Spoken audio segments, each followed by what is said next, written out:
Et voilà, nous sommes en direct maintenant avec les anciens légionnaires, les porte-drapeaux de La Réunion. On se dirige à présent vers le monument aux morts. Les hommes que l'on abat, dans la sombre. Je rappelle, on est en direct actuellement. Monsieur Robert, c'est un honneur pour vous aujourd'hui de participer à ce 14 juillet. Ça, c'est la fête de... Comme dit, c'est 1789 quand même, hein, la prise de la Bastille. Hein, ça n'a pas été donné par n'importe qui, quoi. Et maintenant, fier de porter quand même le drapeau. Il y en a qui le brûlent, mais nous le portons fièrement.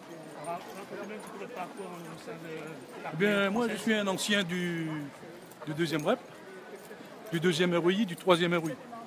J'ai été aussi 2 ans en Tahiti, 2 ans en Guyane et 2 ans à la 13e DBLE, qui était basée à Djibouti. Toujours à la Légion étrangère. 13e DBLE, c'est la 13e demi-brigade de la Légion étrangère. Et là, pour voir un clip, pour voir un mieux, c'est prendre le Mancini qui est porte-drapeau de la Légion à l'arrière, là, vous voyez. On va essayer de l'avoir aussi. On vous remercie, monsieur Robert, en tout cas. On rappelle, monsieur Robert, on est en direct ici du Barachois. Ici, monsieur Mancini, qui est aussi porte-drapeau. L'amicale Légion étrangère de l'île de la Réunion.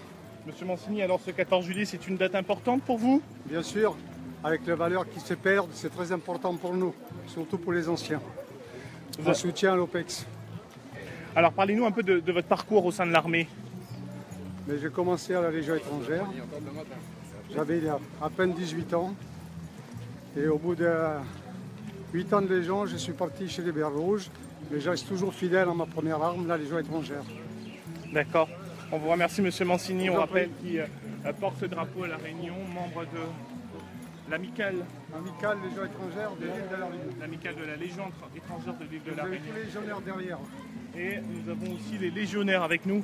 Monsieur, bonjour, ce 14 juillet, Bonjour. alors important pour vous? Ah bah évidemment, c'est la fête nationale, donc on se doit d'être là, surtout ancien militaire. Ancien militaire, parlez-nous un peu de votre parcour en tant que militaire. Ah bah, un parcours, j'ai commencé à l'âge de 18 ans, un petit peu comme tous les gens à l'époque, en 84 quand j'ai commencé. Et ensuite j'ai rejoint la régulière, enfin l'armée d'active normale, et ensuite après j'ai basculé à la Légion étrangère. Et voilà quoi, après 27 ans de service, j'ai pris l'acquis, je suis installé à La Réunion. Finalement, la Légion étrangère, c'est pas si dur? Non. Non. C'est juste un état d'esprit. Hein. Donc après tout le monde le fait. On n'est pas, c'est pas des surhommes, donc tout le monde sait qu'on est que des hommes. Voilà. Merci. C'est pour Merci. Freedom. On est en direct. Donc on le rappelle maintenant, les porte-drapeaux qui foulent le jardin de la préfecture. Qui foulent actuellement les jardins de la préfecture. Et la réception va être aussi donnée par monsieur le préfet.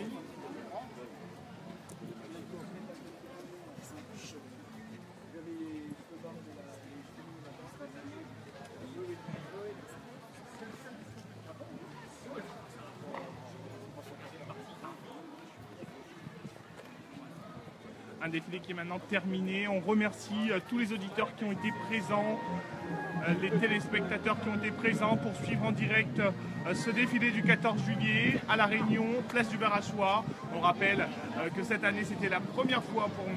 Maurice Saint-Quentin qui est le nouveau préfet de La Réunion qui est arrivé dimanche, un 14 juillet, qui va continuer à se poursuivre ici au Barachois avec ce soir le traditionnel feu d'artifice. Je vous dis merci et à bientôt.